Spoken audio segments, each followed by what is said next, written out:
नमस्कार दोस्तों, बहुत बहुत स्वागत है आप सभी का। तो कंप्यूटर एमसीक्यूज की सीरीज में आज हम देखने और समझने वाले हैं कंप्यूटर की सामान्य जानकारी से जुड़े हुए प्रश्न। ये सारे के सारे ऐसे प्रश्न हैं जो कि आयोग के द्वारा पिछली परीक्षाओं में कई बार पूछा गया है और आगे भी इन प्रश्नों को पूछा जाएगा। ये सारे के सारे ऐसे बेसिक प्रश्न हैं जो परीक्षा में पूछा ही जाता है। और इस पूरे सीरीज में हम जितने भी प्रश्न आपके लिए लेके आने वाले हैं अलग अलग टॉपिक से, अगर आपने इन सभी प्रश्नों को अच्छे से पढ़ लिया और समझ लिया तो आपको और कुछ अलग से पढ़ने की जरूरत नहीं पड़ेगी। आपकी पूरी कंप्यूटर की तैयारी यहीं पे हो जाएगी। तो कंप्यूटर की सामान्य जानकारी से जुड़ा पहला प्रश्न हमारा कि कंप्यूटर को इंस्ट्रक्शन सेट देने वाले को तकनीकी में कहा जाता है। देखिए, हमें पता है कि जो कंप्यूटर है वो कैसे कार्य करता है, तो इंस्ट्रक्शंस के बेस पे कार्य करता है। तो उन इंस्ट्रक्शंस का जो सेट हम बनाते हैं वहां, उसे हम क्या कहते हैं? उसे हम प्रोग्राम कहते हैं, सॉफ्टवेयर कहते हैं, एप्लीकेशन कहते हैं या फिर कमांड कहते हैं। क्या कहते हैं? तो हम उसे प्रोग्राम कहते हैं। ऑप्शन नंबर ए हमारा सही उत्तर हो जाएगा। यहाँ पे आप देख सकते हैं कि प्रोग्राम किस तरीके से तैयार किया जाता है। तो ये देखिए, आपने देखा होगा अक्सर प्रोग्रामर्स को इस तरीके से अलग अलग प्रकार के कुछ वो लाइन्स लिखते हैं ना। ये प्रोग्राम बनाते समय वो क्या करते हैं, अलग अलग यहाँ पे कुछ इंग्लिश में लाइन में लिखते हैं। मतलब ये प्रोग्रामिंग लैंग्वेज होता है अलग अलग। यहाँ पे देख रहे हैं आप जो ये सी लैंग्वेज है। तो ये जो इंस्ट्रक्शंस यहाँ पे दिया जाता है, इन इंस्ट्रक्शंस के पूरे सेट को एक फाइल में तैयार करते हैं। एक फाइल बनता है इनका और उस फाइल को हम क्या कहते हैं? प्रोग्राम कहते हैं। ठीक है। तो इंस्ट्रक्शंस के सेट को हम क्या कहते हैं? ध्यान रखिएगा, प्रोग्राम कहते हैं। और इस तरीके से आपके बहुत सारे प्रोग्राम बनते हैं और उन प्रोग्राम्स का जो सेट होता है फिर उसको हम क्या कहते हैं? सॉफ्टवेयर कहते हैं।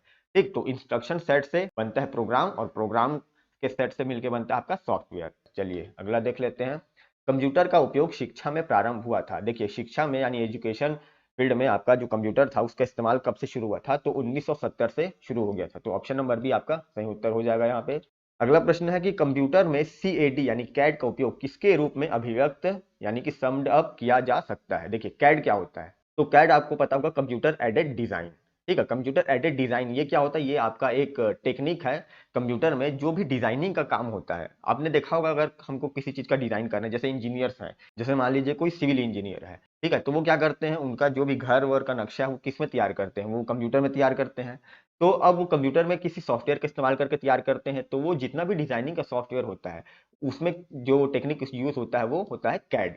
ठीक है, तो अब इसको हम किस तरीके से अभिव्यक्त कर सकते हैं? मतलब क्या ये एक्यूरेसी के लिए इस्तेमाल किया जाता है?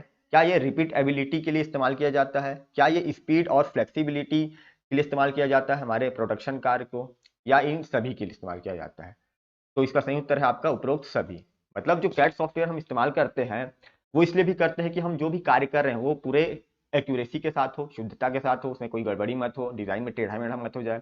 रिपीट एबिलिटी, हम बार बार उस चीज को रिपीट कर सकते हैं। जैसे मैंने कोई डिजाइन तैयार किया तो उस डिजाइन को मैं क्या कर सकता हूँ? मैं बार बार, जैसे यहाँ पे आप देख सकते हैं फोटो, मैंने ये डिजाइन तैयार किया, मैं इसको बार बार इस्तेमाल कर सकता हूँ और कहीं भी करना होगा तो इस डिजाइन को कॉपी करके।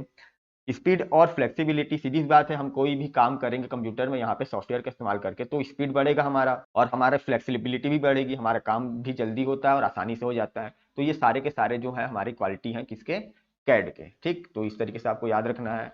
अगला प्रश्न है कि रोबोटिक्स का ज्यादा इस्तेमाल किस क्षेत्र में होता है? ठीक है, रोबोटिक्स मतलब जैसे आर्टिफिशियल इंटेलिजेंस आपने सुना होगा, है ना, जो भी हमारे कार्य है वो ऑटोमेशन में होता है। देखिए, रोबोटिक्स का मतलब बस ये आपको नहीं समझना है कि एक रोबोट खड़ा है जिसका दो ठो आंख है, एक ठो मुंह है और पैर हाथ है और वो आपकी सेवा कर रहा है। नहीं, रोबोटिक्स मतलब सिर्फ रोबोट नहीं, मतलब कोई भी ऐसा चीज जो कि ऑटोमेशन के द्वारा कंप्लीट हो रहा है, चाहे वो एक फिजिकल रोबोट के तौर पे हो चाहे वो एक सॉफ्टवेयर के तरीके से हो। ठीक है, तो उसका इस्तेमाल किस क्षेत्र में होता है? कुकिंग के क्षेत्र में होता है, मैन्युफैक्चरिंग के क्षेत्र में होता है, टीचिंग में होता है, फार्मिंग में होता है, किस में होता है? तो देखिए, जो रोबोटिक्स का इस्तेमाल है वो तो हर एक क्षेत्र में होता है। ठीक, तो यहाँ पे आपका एक ऑप्शन ई भी होना चाहिए था, उपरोक्त सभी। इस तरीके से आपका जो सही उत्तर हो जाएगा वो हो जाएगा उपरोक्त सभी। ठीक है, तो यहाँ पे आप देख सकते हैं उत्तर में लिखा भी है उपरोक्त सभी। ठीक, आपको ध्यान रखना है, रोबोटिक्स मतलब कई लोग ये गलती करते हैं कि रोबोट को बस ध्यान में रखते हैं। नहीं, कोई भी काम जो कि ऑटोमेशन के द्वारा हो रहा है, टेक्नोलॉजी का, कंप्यूटर का इस्तेमाल करके, वो आएगा आपके रोबोटिक्स में। ठीक है, जैसे मैं कुकिंग में मतलब बहुत सारे ऐसे रोबोट्स आजकल बन गए जो कि खाना वगैरह बना लेते हैं। मैन्युफैक्चरिंग में भी आपने देखा होगा, जैसे कार की कंपनी है, वहां पे कार में अपने आप नट बोल्ट लग रहा है, अपने आप कार पेंट हो रहा है। ठीक है, तो ये सारे काम किसके थ्रू होते हैं? रोबोटिक्स के थ्रू होते हैं। कंप्यूटर सिस्टम को नियंत्रित करने वाले प्रोग्राम का नाम क्या है? देखिए, जो कंप्यूटर होता है हमको पता है हार्डवेयर होता है, मतलब सीपीयू है, आपका मॉनिटर है, माउस है, कीबोर्ड है। ठीक है, बहुत सारे उसमें कंपोनेंट्स होते हैं। तो अब उनको कंट्रोल हम किस तरीके से करते हैं? तो कैसे कंट्रोल करते हैं? तो हमको पता है कि हम सॉफ्टवेयर के थ्रू उसको कंट्रोल करते हैं। तो इसका उत्तर हो जाएगा ऑप्शन नंबर सी, सॉफ्टवेयर। ठीक, याद रखिएगा कंप्यूटर को नियंत्रित करने वाला जो प्रोग्राम होता है, अभी हमने पहले प्रश्न में देखा कि प्रोग्राम क्या होता है, तो इंस्ट्रक्शंस का सेट होता है, और फिर प्रोग्राम्स के सेट को हम क्या कहते हैं, तो सॉफ्टवेयर कहते हैं। ठीक, तो ऐसा भी आप याद रख सकते हैं। कंप्यूटर प्रोग्रामिंग में फॉर्क क्या होता है? देखिए, अगर आपने कंप्यूटर प्रोग्रामिंग कभी की है तो आपने एक वर्ड सुना होगा, फॉर्क। ठीक, फॉर्क क्या होता है? ये एक प्रकार का आपका अलग अलग प्रोग्रामिंग लैंग्वेज में अलग अलग प्रकार के फंक्शंस के थ्रू होता है। इसका मेन जो बेसिक काम होता है वो ये होता है कि किसी एक प्रोसेस के द्वारा किसी नए प्रोसेस को क्या करना, क्रिएट करना, यानी नया प्रोसेस को क्रिएट करना, यानी नई प्रक्रिया का बनना। तो इसका सही उत्तर हो जाएगा ऑप्शन नंबर सी, नई प्रक्रिया का बनना। बाकी अगर आप कोई प्रोग्रामर है तो आप ज्यादा इस चीज को समझ पाएंगे। कंप्यूटर विज्ञान में गीगो शब्द का संबंध खाली स्थान से है। देखिए, गीगो मतलब क्या होता है, तो प्रोग्रामिंग में ही इस वर्ड का इस्तेमाल होता है। गीगो मतलब गार्बेज इन गार्बेज आउट। क्या होता है, ध्यान रखिएगा, गार्बेज इन और गार्बेज आउट। अब देखिए, गार्बेज का मतलब क्या होता है, गार्बेज मतलब होता है कचरा। ठीक है, तो गार्बेज, अब कंप्यूटर में कचरा कैसे होगा, तो हमको पता है कंप्यूटर काम कैसे करता है, डेटा के आधार पर काम करता है। तो अब इसका जो मेन फंडा है वो ये है कि जब हम कोई भी काम करवाते हैं प्रोग्राम के थ्रू, तो वहां पे हम कुछ इनपुट देते हैं। तो जब हम इनपुट देते हैं फिर वो प्रोसेसिंग होता है, उसके बाद फिर उसका हमें कुछ आउटपुट मिलता है। तो अगर आप सही इनपुट देंगे तो आपको सही आउटपुट मिलेगा, अगर आप गलत इनपुट देंगे तो आपको गलत आउटपुट मिलेगा। तो उसी चीज को यहाँ पे इस वर्ड के थ्रू इस्तेमाल किया जाता है कि गार्बेज इन गार्बेज आउट। अगर आप गलत इनपुट देंगे तो आपने बहुत बार देखा होगा, आप कोई सॉफ्टवेयर चला रहे हैं और वो क्या हो जाता है, करप्ट हो जाता है, क्रैश हो जाता है। क्यों? क्योंकि आपने उससे इनपुट गलत दिया। तो वही बोलना चाह रहा है कि गार्बेज अगर आप देंगे तो आपको आउटपुट भी क्या मिलेगा, गार्बेज के तरह ही मिलेगा। तो अब ये इसका संबंध किस चीज से है, तो सीधी सीधी हमको पता चल रहा है कि ये शुद्धता को दर्शा रहा है, डेटा के जो एक्यूरेसी है उसको दर्शा रहा है कि आप एक्यूरेट डेटा देंगे तो आप इनपुट देंगे, एक्यूरेट इनपुट देंगे तो आपको जो आउटपुट मिलेगा वो भी एक्यूरेट मिलेगा, और गलत इनपुट देंगे तो गलत आउटपुट मिलेगा। तो ये शुद्धता को दर्शाता है। अगला प्रश्न है, किसी फाइल को स्थायी तौर पर रिसाइकल बिन में भेजे बिना डिलीट करने के लिए खाली स्थान शॉर्टकट होता है। मतलब देखिए, कोई फाइल है आपके कंप्यूटर में, आप उस फाइल को डिलीट करेंगे, राइट क्लिक करेंगे, डिलीट करेंगे या डिलीट बटन दबा करेंगे, तो वो पूरी तरीके से डिलीट नहीं होता, वो बल्कि एक रिसाइकल बिन में चला जाता है, आपको पता होगा। फिर वहां से आप वापस रिस्टोर कर सकते हैं, लेकिन हम नहीं चाहते कि वो रिसाइकल बिन में जाए, हम उसको परमानेंट डिलीट करना चाहते हैं। तो कौन सा यहाँ पे हम शॉर्टकट की इस्तेमाल करते हैं, तो याद रखिएगा शिफ्ट के साथ आप डिलीट दबाइए।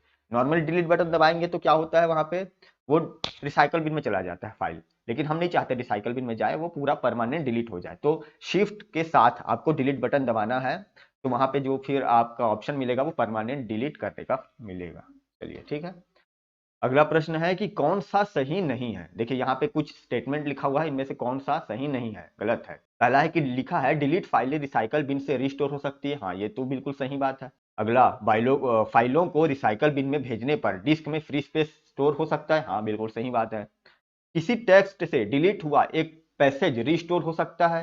हाँ, बिल्कुल हो सकता है। यदि डिलीट करने के तुरंत बाद संयुक्त फाइल बंद ना हो। हाँ, बिल्कुल सही बात है। अगर मान लीजिए आपने कोई टेक्स्ट एडिटर खोला हुआ है या आपने माइक्रोसॉफ्ट वर्ड ऑफिस खोला हुआ है, ठीक है, तो वहां पे आप कुछ टाइप कर रहे हैं, तो आपने बहुत सारा कुछ वहां पे टाइप किया हुआ है, मान लीजिए आपने वहां पे कुछ फाइल या कोई लाइन को आपने डिलीट कर दिया, तो आपको पता होगा कि कंट्रोल जेड दबा के, है ना, अंडू करके आप क्या कर सकते हैं, उसको वापस से अंडू करके ला सकते हैं। लेकिन अगर आपने फाइल को सेव कर दिया, वहां पे आपने फाइल को क्लोज कर दिया, ठीक, और फाइल क्लोज करने के बाद आप तुरंत फिर उसको ओपन करेंगे, उसके बाद फिर आप उसको अंडू नहीं कर पाएंगे।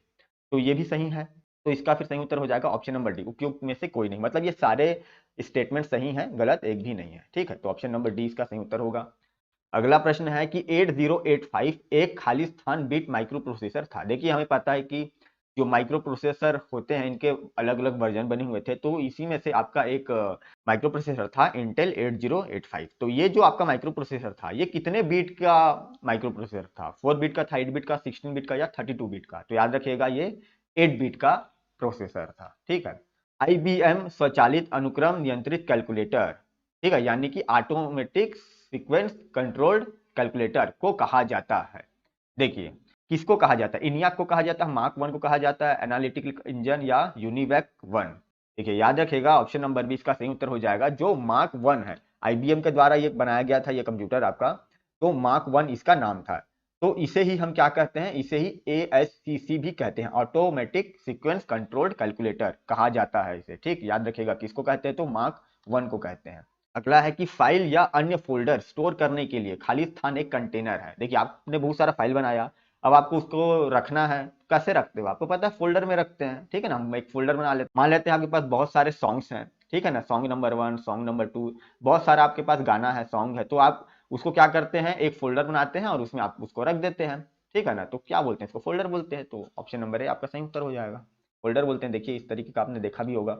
Which of the following components is IC made for, ठीक है, आईसी आपने सुना होगा ये वर्ड, आईसी मतलब इंटीग्रेटेड सर्किट्स, ठीक है, क्या होता है, इंटीग्रेटेड सर्किट्स, ठीक है। ये सारे किससे बने होते हैं हुए पूछ रहा है, सिल्वर से बनते हैं, प्लेटिनम से बनते हैं, गोल्ड से या सिलिकॉन से। तो देखिए सिलिकॉन से बनाया जाता है, ऑप्शन नंबर डी इसका सही उत्तर हो जाएगा। इंटीग्रेटेड सर्किट कुछ नहीं होता, बस एक छोटा सा चिप होता है, जैसे माइक्रो प्रोसेसर, सबसे इसका फेमस जो एग्जांपल है वो है होगा माइक्रो प्रोसेसर। तो इस किसका बना होता है, ये तो सिलिकॉन का बना होता है, ध्यान रखिएगा। अगला प्रश्न है कि किस जनरेशन में मल्टी प्रोग्रामिंग शुरू किया गया था।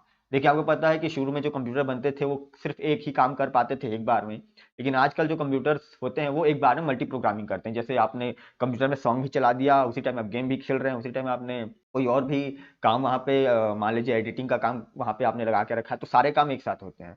तो ये कौन से जनरेशन से शुरू हुआ था ये मल्टी प्रोग्रामिंग का काम, तो याद रखिएगा तृतीय जनरेशन यानी थर्ड जनरेशन से। निर्देशों को समूह जो एक कंप्यूटर को निर्देश देता है को कहा जाता है, ठीक है, निर्देशों के समूह को क्या कहते हैं हम, यहाँ हमने पढ़ा निर्देश यानी क्या, इंस्ट्रक्शंस, इंस्ट्रक्शंस के सेट को क्या कहते हैं, प्रोग्राम कहते हैं। ऑप्शन नंबर डी हमारा सही उत्तर हो जाएगा, ठीक है। वो पहला प्रश्न को यहाँ पे घुमा फिरा के दे दिया है। गीगा टेप्स, ठीक है, गीगा टेप्स निम्न से संबंधित है, micro computer, mini computer, mainframe computer या सुपर कंप्यूटर। तो option number D super computer से रिलेटेड है। क्या होता है देखिए गीगा टेप्स, सुपर कंप्यूटर्स का जो स्पीड होता है उसको मापने का एक यूनिट है। क्या है, सुपर कंप्यूटर्स को माप मेजर करने का हमारा क्या है, ये एक यूनिट है, गीगा टेप्स में मापा जाता है, ठीक, ध्यान रखिएगा। जैसे कि मेगा हर्ट्ज वगैरह आपने सुना होगा, मेगा हर्ट्ज, गीगा हर्ट्ज, उसी तरीके से गीगा टेप्स में सुपर कंप्यूटर को मेजर करते हैं उसके स्पीड को। तो what was India first super computer called, मतलब भारत का जो पहला सुपर कंप्यूटर था उसका नाम क्या था।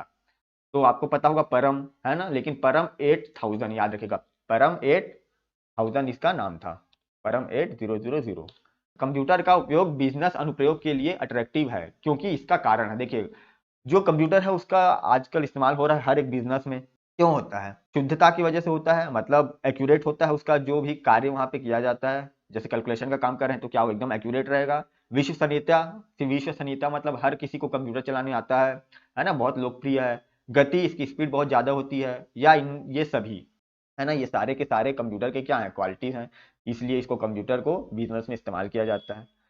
इसका इस्तेमाल लाइब्रेरी और फोल्डर में से नेविगेट करने, अंतर वस्तु का विवरण देखने और विशिष्ट दस्तावेजों के लिए प्रमुख शब्दों पर आधारित खोज करने के लिए किया जाता है।